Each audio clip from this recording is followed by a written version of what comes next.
Everyone says that these children will have no future and will truly achieve nothing. But I don't think that's really so. Have you ever met a child who seems to have an invisible engine behind them?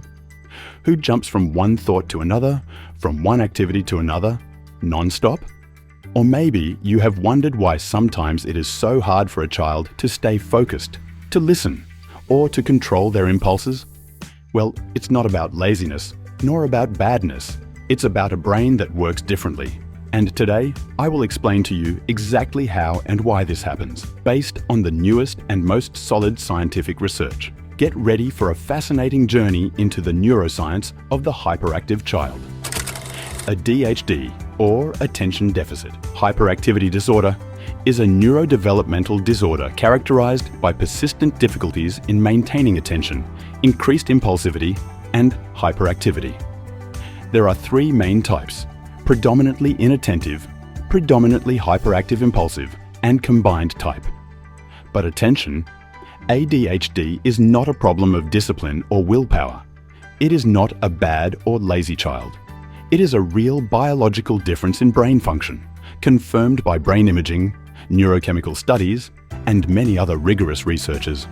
Imagine the brain as a computer with a very powerful processor. The prefrontal cortex, responsible for planning, impulse control, and decision-making. In children with ADH, this processor works, but the software, meaning the neural networks, is chaotic, with many interruptions. The prefrontal cortex is often delayed in development by 2 to 3 years compared to other children. Additionally, there are chemical imbalances, dopamine and noradrenaline, substances that help the brain regulate attention and motivation, are deficient.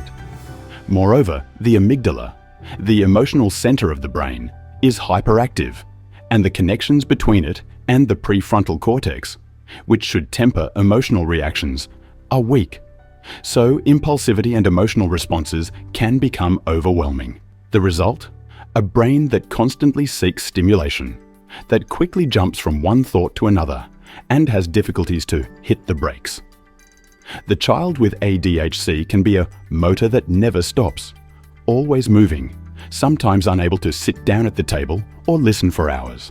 Often, they react before thinking, and their feelings can be like a huge wave that hits without warning. This child needs more novelty, movement, and interest because their brain gets bored quickly. It's like a computer that wants to run multiple programs simultaneously, but doesn't have enough RAM memory.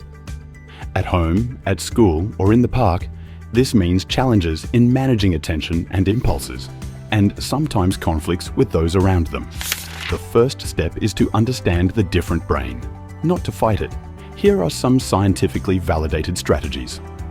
Clear and predictable routines. The brain loves structure, especially when it is chaotic inside. It helps calm impulses and regulate attention. Emotional connection. Parents and teachers are the external prefrontal cortex, those who guide, calm, and organize the child's reactions. Validation of emotions. Do not ignore crises or frustrations, but name them gently. I see you are upset because helping the child activate their rational cortex. Simple self-regulation exercises. Deep breathing, attention games, movement breaks, all strengthen cognitive control, patience and empathy. The child did not choose to have ADHD. They need support and encouragement, not reprimands. ADHD is not a sentence, but a fascinating neurobiological difference with real challenges, but also immense potential. The brain of the hyperactive child is a playground of endless opportunities for growth and development. My challenge to you is this. Look at the child with ADHD through the eyes of science and love. Start today to be the prefrontal cortex who helps them organize their inner world. Take a small step, a simple routine, an open question, a quiet moment together. And remember, your support is the most powerful weapon in the fight for a future full of possibilities for your child. Thank you for being with me on this journey through the brain of the hyperactive child. If you want to learn more, leave me a comment and let's continue the conversation.